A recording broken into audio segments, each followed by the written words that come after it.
England में चल रहे कॉमनवेल्थ गेम्स 2022 में रोहतक की महिला पहलवान साक्षी मलिक ने स्वर्ण पदक हासिल कर लिया है, जिसके चलते रोहतक में परिजनों में खुशी का माहौल है। साक्षी ने वर्ष 2016 में रियो ओलंपिक में कांस्य पदक हासिल किया था। उसके बाद कॉमनवेल्थ गेम्स में अब ये स्वर्ण पदक हासिल किया है। साक्षी मलिक के पदक जीतने के बाद उसके परिवार में खुशी की लहर छाई हुई है। वहीं साक्षी मलिक ने कनाडा की महिला कार्डिनेज को हराकर ये गोल्ड मेडल जीता है। जी सर, परिचय दीजिए पहले। मैं सुखबीर मलिक जी। रुक जा रहे। मैं सुखबीर मलिक, साक्षी मलिक का पिताजी जी। कितनी खुशी महसूस हो रही है सर? बहुत ज्यादा खुशी जी, बस पूछो ही मत, इतनी ज्यादा खुशी है। क्या उम्मीद थी? हाँ, उम्मीद थी। अब की बार 100% उम्मीद थी, क्योंकि ये जैसे मैं वहाँ खाड़ा में जाता था, इसकी प्रैक्टिस देखता था, तो रात दिन जो ये मेहनत करती थी ना, उससे 100% उम्मीद थी अब की बार ये गोल्ड ले गई और गोल्ड लेगी जाए। बहुत। शादी के बाद भी आपको चिंता थी?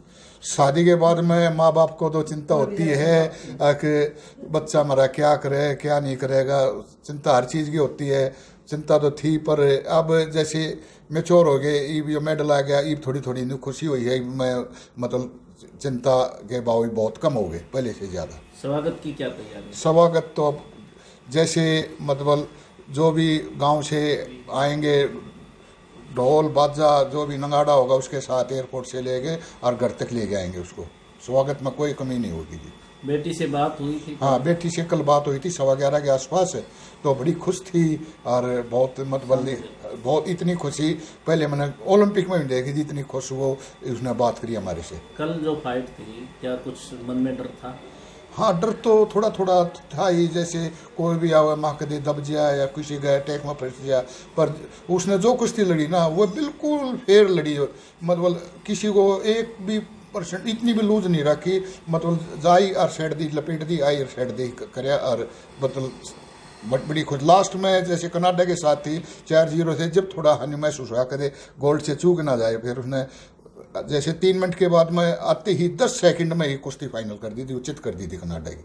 ये इसका अपना दाव है? ये डबल एक जो इसका है वो उसका अपना है, और ये यहाँ शुरू में ईश्वर सिंह दैया और मनदीप कोच थे, यही दाव सिखाया करते, और उसी दाव में ये कामयाब रही थी। उसके बाद शादी के बाद में थोड़ा जैसे वहाँ प्रैक्टिस करी उसने, तो इस दाव से थोड़ा दूर रही, और उस जो बीच में जो गैप मिला 3 या 2.5-3-4 साल का, तो वो ये मेरे हिसाब से तो ये दाव से ही रही ना, तो इतना स्टेमिना इतनी पावर किसी लड़की में नहीं है।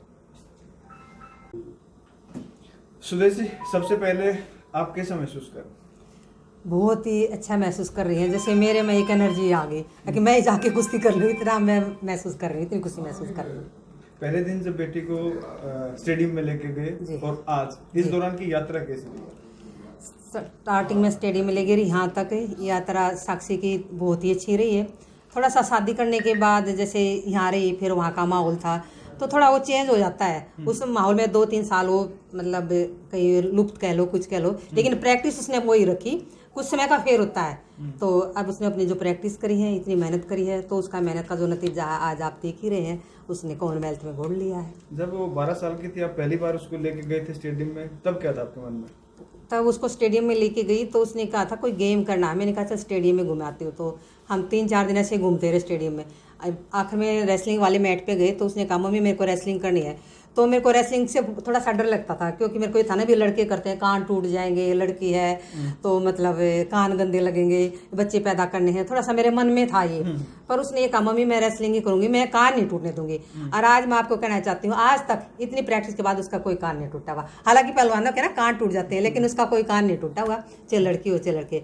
तो मैं ये चाहती थी, ये मेरी उसने इच्छा पूरी की। तो मेरे को फिर इसके साथ साथ जैसे इसने तो मेहनत की है, हम तो इसके पीछे लगे हुए हैं। जो इसने चीज़ ली या किस चीज़ की ज़रूरत थी वो हमने इसकी कमी नहीं छोड़ी, क्योंकि भगवान की दया से सब कुछ हमारा ठीक था। दोनों हम जॉब पे हैं, तो जो इसकी इच्छा थी हमने पूरी की। मेहनत इसने की, अपनी मेहनत इसने की, तो आज वो मेहनत का नतीजा सामने है। एक नई उपलब्धि भी जुड़ गई, 3 कॉमनवेल्थ और 1 ओलंपिक लगातार। जी, ये जो 3 उपलब्धि हैं, ये 2014 में उसका रजत, फिर 18 में ब्राउन्स, अब गोल्ड आया है, और 2016 में जो रियो आया है। रियो जो था ओलंपिक, वो तो होता ही मेडल सबसे बड़ा है, लेकिन उसमें वो ब्राउन्स की फीत लगी हुई थी कि 2016 की रियो की ब्राउन्स मेडलिस्ट। अब जो है कॉमनवेल्थ की गोल्डन गर्ल गोल्ड मेडलिस्ट होगी। तो एक गोल्ड जो होता है, गोल्ड का तो नाम ही अलग होता है, तो हम भी कहेंगे कि साक्षी हमारी गोल्ड मेडलिस्ट है कॉमनवेल्थ की, तो उसके लिए बहुत ही गर्व फील हो रहा है। कल साक्षी भी कुछ पोडियम पे खड़ी थी तो खुशी के आंसू निकले। जी हाँ, उसकी खुशी के आंसू है, क्योंकि वो जो जब हम किसी देश में जाके अपना रिप्रेजेंट करते हैं और हमारा जब झंडा ऊपर जाता है और हमारा राष्ट्रीय गान बजता, वो तो वहाँ पे मेहनत करके पोडियम पे खड़ी थी, लेकिन जितने भी हमारे इंडिया वाले जितने भी हम देख रहे थे लोग, तो हम सबकी आंखों में आंसू थे कि भी देखो मतलब हमारा झंडा कहाँ जा रहा है। तो उस झंडे को देख कर जो हमारे जो शरीर में कंपन वो भी शुरू हो जाती है। हम तो उसके पेरेंट्स हैं, हमारे तो होती है, पूरे देश को ही हुई है जब वो हमारा झंडा ऊपर गया और उसकी आंखों में खुशी के आंसू थे और वो बहुत ही खुश थी, वो दिखाई देती, वो कितनी खुश थी। कल आपके अंदर कितना डर था जब मैच शुरू हुए, उसके बाउट शुरू हुई थी? मैं आपको बताना चाहूँ, पहले जब कोई बाउट होती थी ना तो मेरे को यूँ रहता था मतलब जो ही बाउट होती थी पहले मैं ही धक धक धक धक होने लग जाती, लेकिन अब की बार मेरे को ये जो वो मैं उसको छोड़ के आई, मैंने कहा अब की बार तूने जितनी मेहनत करी है अपनी उस हिसाब से अपना 100% देना है और बेटा अब की बार आपका गोल्ड आएगा। मेरा अब की बार कभी नहीं हुआ है मेरा, और अब की बार इतनी मेरी धड़कन भी नहीं बढ़ी, पर मेरे को ये था अब की बार मेरी बेटी ने गोल्ड लेके आएगी, क्योंकि उसकी जो मेहनत है ना, उसने जो अब की बार मेहनत कर रखी थी और उसने मेरे को एक दो बातें बोली कि मम्मी मैं गोल्ड ही लेके आऊँगी, आप टेंशन ना लो। तो साथ में एक ये भतीजा ये शुरू से गोल्ड गोल्ड बोलने जा रहा था उसके लिए, तो बुआ गोल्ड लेके आना, तो फिर गोल्ड ही लेके आई है और हमें बहुत ही खुश कर दिया पूरे। नहीं सोने की क्या बात, मैं तो वैसे उसकी बाउट 10:58 पे खत्म हो गई थी, उसके बाद भी नहीं सोई 2:30 बजे तक, 2:30 बजे के बाद थोड़ी सी सोई थी, फिर भी उठ नींद ही नहीं आई।